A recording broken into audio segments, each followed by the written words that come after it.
This case didn't erupt by accident. It caught fire because one state made a deliberate choice to ignore a Supreme Court ruling that was supposed to settle the issue. In 2022, New York State Rifle and Pistol Association vs. Bruen made something unmistakably clear. The Constitution does not require citizens to prove they deserve a right. The right to carry exists by default. The government carries the burden to justify restrictions, not the other way around. Most states adjusted their laws, some reluctantly, some quietly. Hawaii did neither. Instead, it built a system that flipped the ruling on its head. After Bruen, Hawaii didn't scale back its carry restrictions. It escalated them. The state passed a law that made carrying a firearm on private property illegal by default unless the owner gave written permission in advance. No sign was required. No notice was necessary. No conversation had to occur. If the owner said nothing, that silence itself became a criminal prohibition. Walk into a grocery store, a gas station, a shopping mall, or a restaurant while lawfully carrying, and you were breaking the law unless you could somehow prove the owner had already granted permission.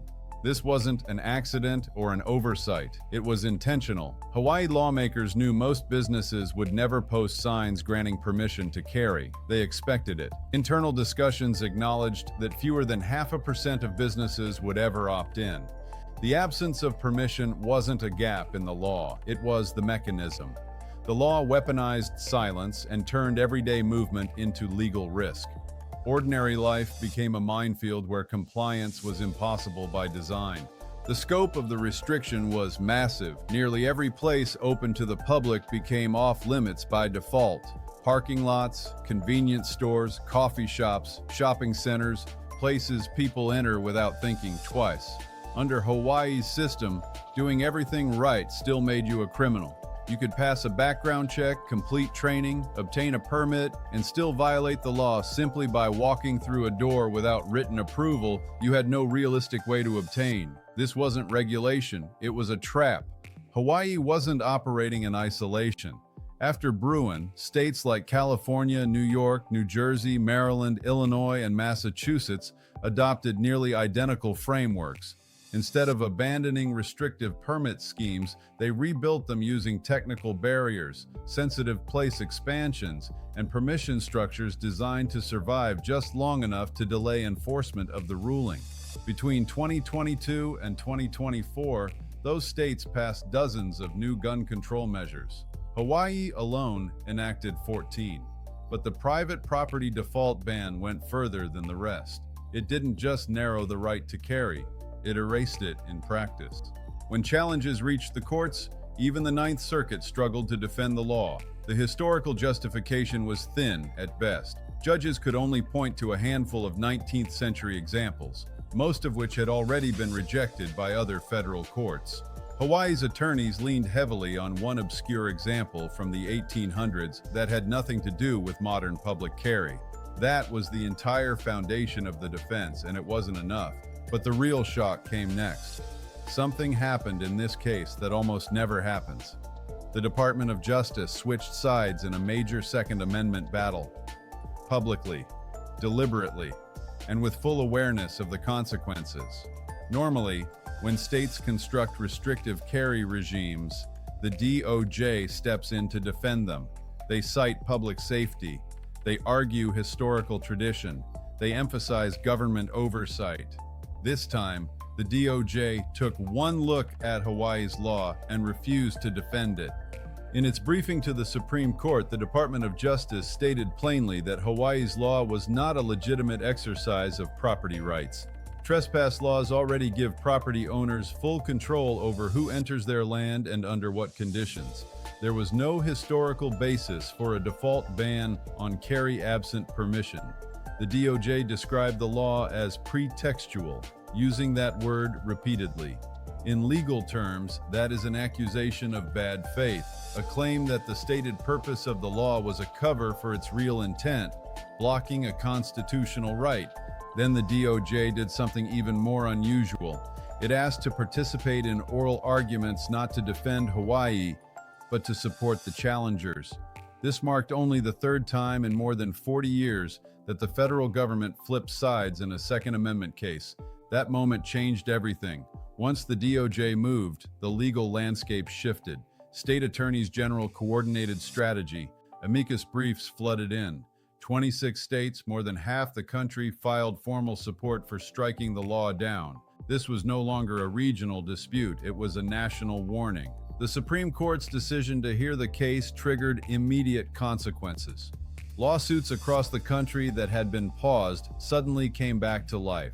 Right now, more than 100 active challenges to state-level carry restrictions are sitting in federal courts. Judges had delayed rulings, lawyers had waited, states had stalled. All of it hinged on what the Supreme Court would do next. Once the court agreed to hear this case, that holding pattern began to collapse. States saw the writing on the wall. New York quietly stopped enforcing multiple permit-related restrictions after internal memos warned they would not survive review.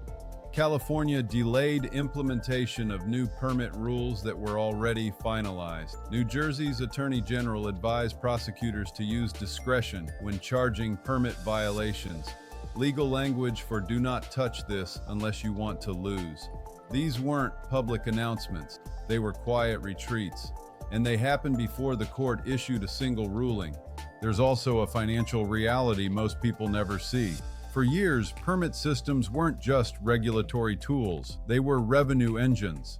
States collected hundreds of millions of dollars annually through application fees, renewals, training requirements, and administrative processing. In 2023 alone, California brought in more than $47 million from permit fees. New York collected nearly $39 million. Illinois added close to $30 million more.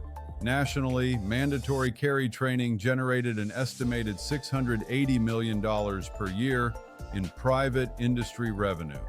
When permit systems weaken or disappear, that money evaporates.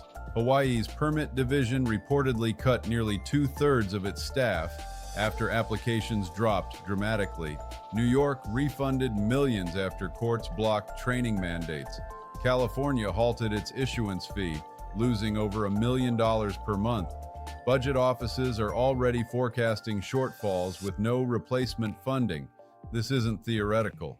These are departments, salaries, and entire bureaucracies built on treating a constitutional right like a transaction. The fallout has reached law enforcement as well. Sheriffs and police chiefs are now caught between enforcing state laws and avoiding future lawsuits. In early 2025, multiple California sheriffs announced they would no longer check for carry permits during routine stops unless another crime was involved. Their reasoning wasn't ideological, it was legal. They stated openly that enforcing requirements likely to be struck down could expose officers and departments to liability. Prosecutors made the same calculation. Across multiple jurisdictions, thousands of permit-only charges were quietly dismissed. Not violent crimes, not illegal possession, just paperwork violations. District attorneys recognized that a Supreme Court ruling against Hawaii could retroactively undermine those cases and open the door to civil suits. No one wanted to be holding the bag when the legal foundation collapsed. At its core, this case is about something far larger than permits or paperwork. The Supreme Court isn't just deciding whether Hawaii's law goes too far, it's answering a fundamental question. Does a constitutional right begin with the citizen, or does it exist only after the government grants permission? If the answer is that the right begins with the citizen, then every system built on permission-first logic starts to crumble.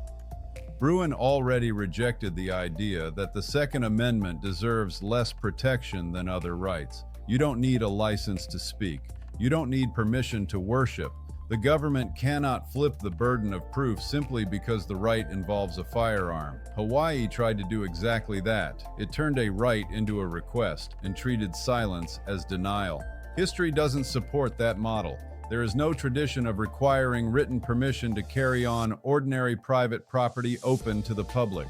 The few examples states point to were limited, temporary, or struck down by courts of their own era.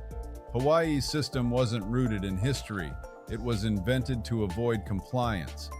If the Supreme Court strikes this down, and all signals suggest it may, the impact won't stop at the islands. Every state that copied the blueprint will face immediate challenges. Courts will apply the new standard. Legislatures will scramble. Some states will comply quickly, others will resist until forced. But the direction is set. We already know what a country without mandatory carry permits looks like. 29 states currently allow permitless carry. Between 2010 and 2024, 21 states made the transition. The predicted chaos never came. Violent crime did not spike. In many cases, it declined. Vermont has never required a permit and remains one of the safest states in the nation. Maine, New Hampshire, South Dakota, none saw the disasters critics promised. What changes isn't criminal behavior. Criminals never applied for permits. What changes is that law-abiding citizens are no longer buried under fees, delays, and bureaucratic obstacles just to exercise a right the Constitution already protects. Responsibility doesn't disappear. It returns to where it belongs, with the individual. This ruling won't erase every permit overnight. Some states will keep optional systems for reciprocity. Others will drag the process out. Expect a transition period measured in years, not weeks.